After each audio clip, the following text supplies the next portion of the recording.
اعوذ باللہ من الشیطان الرجیم بسم اللہ الرحمن الرحیم اللہم صلی علی سیدنا محمد نور الانوار وسر الاسرار وسید الابرار۔ لاکھوں کروڑوں درود پاک خاتم النبیین حضرت محمد مصطفیٰ صلی اللہ علیہ وآلہ وسلم پہ۔ گنبد خضرا کے چاہنے والوں کو وقاص احمد کی طرف سے السلام علیکم۔ حضرت علی رضی اللہ تعالیٰ عنہ حضور صلی اللہ علیہ وآلہ وسلم کے سگے چچا حضرت ابو طالب کے بیٹے ہیں۔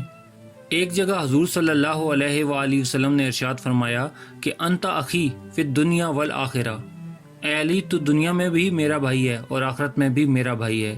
ایک دوسری جگہ آقا کریم صلی اللہ علیہ وآلہ وسلم نے فرمایا کہ اے علی تیری مثال میرے لیے ایسے ہے جیسے حضرت موسیٰ کے لیے حضرت ہارون کی، بس میرے بعد کوئی نبی نہیں آئے گا۔ حضرت علی رضی اللہ تعالیٰ عنہ عمر میں حضور صلی اللہ علیہ وآلہ وسلم سے 30 سال چھوٹے ہیں۔ حضور صلی اللہ علیہ وآلہ وسلم نے اپنی سب سے لاڈلی بیٹی کا نکاح حضرت علی رضی اللہ تعالیٰ عنہ سے کیا۔ آقا کریم صلی اللہ علیہ وآلہ وسلم نے جب اعلان نبوت کیا تو جن خوش نصیب لوگوں نے سب سے پہلے اسلام قبول کیا، ان میں نمایاں نام حضرت علی رضی اللہ تعالیٰ عنہ کا ہے۔ اس وقت آپ کی عمر صرف 10 سال تھی۔ بچوں میں سب سے پہلے اسلام قبول کرنے کا شرف آپ کو نصیب ہوا۔ ہجرت کی رات آقا کریم صلی اللہ علیہ وآلہ وسلم نے حضرت علی رضی اللہ تعالیٰ عنہ کو اپنے بستر پہ لٹایا۔ حضرت زیر بن عبیش رضی اللہ تعالیٰ عنہ سے روایت ہے کہ میں نے یہ خود حضرت علی رضی اللہ تعالیٰ عنہ سے سنا، اور وہ فرماتے ہیں کہ رسول اللہ صلی اللہ علیہ وآلہ وسلم نے میرے بارے میں یہ ارشاد فرمایا، اے علی تیرے ساتھ مومن کے علاوہ کوئی محبت نہیں کر سکتا اور منافق کے علاوہ تیرے ساتھ کوئی بغض نہیں رکھ سکتا۔ حضرت علی رضی اللہ تعالیٰ عنہ اللہ اور محبوب خدا کے منظور نظر ہیں۔ غزوہ خیبر کے موقع پر جب حضور صلی اللہ علیہ وآلہ وسلم نے ارشاد فرمایا، یہ روایت حضرت سہل بن سعد سے روایت ہے، وہ فرماتے ہیں کہ حضور صلی اللہ علیہ وآلہ وسلم نے فرمایا کہ کل میں اس شخص کے ہاتھ میں پرچم دوں گا جو اللہ اور اس کے رسول سے پیار کرتا ہے اور اللہ اور اس کا رسول اس سے پیار کرتے ہیں۔ اگلے دن ہر شخص کا دل تھا کہ حضور صلی اللہ علیہ وآلہ وسلم پرچم اسے عنایت فرمائیں، تو حضور صلی اللہ علیہ وآلہ وسلم نے فرمایا، علی ابن ابو طالب کہاں ہیں؟ صحابہ کرام نے عرض کیا کہ ان کو عشوب چشم ہے، تو حضور صلی اللہ علیہ وآلہ وسلم نے فرمایا کہ انہیں بلاؤ۔ اور صحابہ کرام بتاتے ہیں کہ جب ہم نے حضرت علی رضی اللہ تعالیٰ عنہ کو بلایا تو حضور صلی اللہ علیہ وآلہ وسلم نے اپنا لعاب دہن حضرت علی کی آنکھوں میں لگا دیا، بیماری فوراً دور ہوگی، اور پھر آقا کریم صلی اللہ علیہ وآلہ وسلم نے ان کے ہاتھ میں پرچم دے دیا، اور اللہ تعالیٰ نے اسی دن حضرت علی رضی اللہ تعالیٰ عنہ کے ہاتھوں مسلمانوں کو ایک عظیم فتح نصیب فرمائی۔ حضرت زید بن ارقم رضی اللہ تعالیٰ عنہ اور حضرت برا بن عازب رضی اللہ تعالیٰ عنہ روایت کرتے ہیں، اور یہ روایت ترمذی شریف میں بھی موجود ہے، اور اس حدیث کی روایات 30 صحابہ سے زیادہ نے کی ہے۔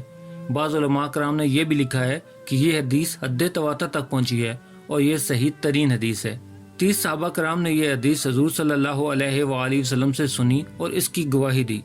حضور صلی اللہ علیہ وآلہ وسلم ارشاد فرماتے ہیں، من کنتم مولا ہوں علی مولا، جس کا میں مولا ہوں اس کا علی مولا ہے۔ حضرت عمران بن حسین رضی اللہ تعالیٰ عنہ روایت کرتے ہیں کہ حضور صلی اللہ علیہ وآلہ وسلم نے حضرت علی رضی اللہ تعالیٰ عنہ کے بارے میں ارشاد فرمایا، آنا علی منی و آنا علی و هو ولی کل مومن، علی مجھ سے ہے اور میں علی سے ہوں اور وہ ہر مومن کا ولی ہے۔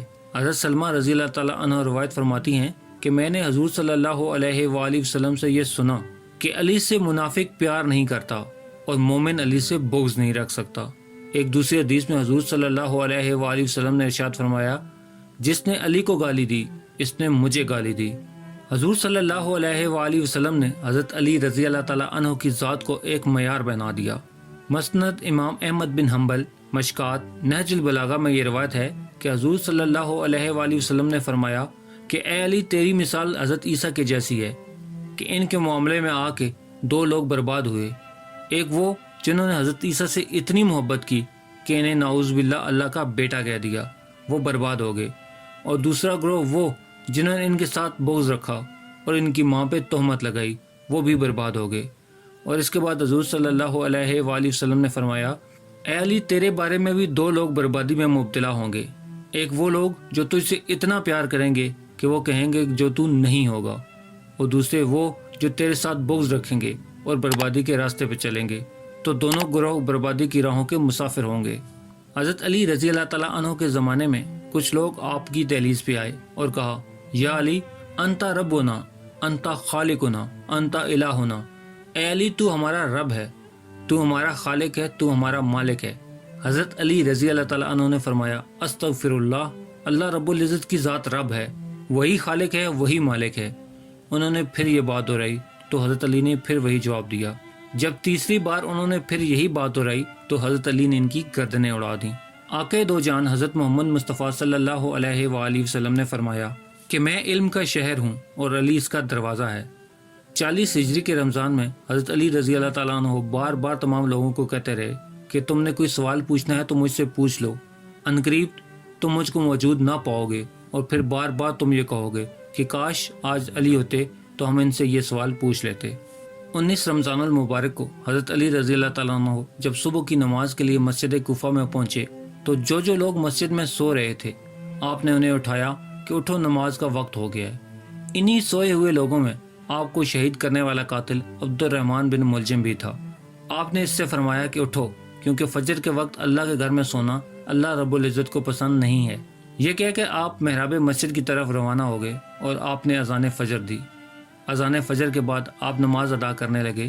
آپ نماز کی حالت میں جب سجدے میں پہنچے تو عبد الرحمن بن ملجم جو اپنے ساتھ ایک تلوار چھپا کے لایا تھا جو زہر میں بجھی ہوئی تھی، آپ جیسے ہی سجدے میں گئے تو اس ملعون نے سجدے کی حالت میں آپ پہ وار کر دیا۔ جیسے ہی آپ کے سر پہ تلوار کا وار لگا آپ نے فرمایا رب کعبہ کی قسم، آج یہ علی کامیاب ہو گیا۔ مسجد میں کوہرام برپا ہو گیا۔ آپ کے سر سے اتنا خون بہا کہ آپ کے کپڑے اور مسجد کا محراب خون سے رنگین ہو گیا۔ قاتل نے وہاں سے بھاگنے کی کوشش کی تو لوگوں نے اسے دبوچ لیا اور پکڑ کے آپ رضی اللہ تعالیٰ عنہ کے پاس لے آئے۔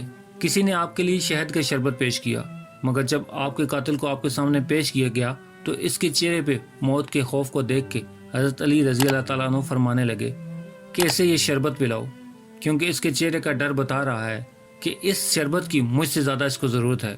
اس کے بعد آپ نے فرمایا کہ کوئی بھی میرے قاتل کے ساتھ بدسلوکی نہ کرے، اگر میں اس ضرب کی وجہ سے شہید ہو جاؤں تو اسے بھی ایک ضرب لگانا، اور اگر ایک ضرب سے یہ بچ جائے تو اسے آزاد کر دینا، اور اگر ایک ضرب سے وہ مر جائے تو اس کی بے رحمتی نہ کرنا، اس کے جسم کے حصوں کو نہ کاٹنا، کیونکہ میں نے رسول اللہ صلی اللہ علیہ وآلہ وسلم سے سنا ہے کہ اللہ ایسے انسان پہ لعنت کرتا ہے جو مرے ہوئے انسان کے جسم کے حصوں کو کاٹ کر ان کی توہین کرتا ہے۔ پھر آپ نے حضرت امام حسن رضی اللہ تعالیٰ عنہ سے کہا اے حسن آؤ نماز پڑھاؤ۔ امام حسن رضی اللہ تعالیٰ عنہ نے نماز فجر پڑھائی اور حضرت علی رضی اللہ تعالیٰ عنہ کو لے کے گھر چلے گئے۔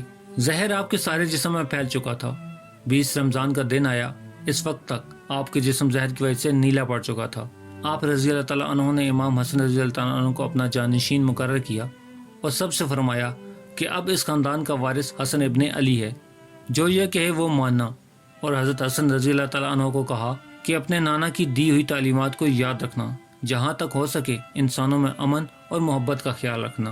آپ نے وصیت کی کہ میرے جنازے کی کسی کو خبر نہ دینا اور میرا جنازہ اونٹنی پہ رکھ دینا، اور جہاں یہ اونٹنی جا کے رکے وہاں میری تدفین کر دینا، اور یہ بات کسی کو نہ بتانا جب تک کہ اللہ خود نہ ظاہر فرما دے۔ پھر 21 رمضان المبارک کا دن آیا اور آپ زخموں اور زہر کی تاب نہ لاتے ہوئے دنیا فانی سے کوچ کر گئے۔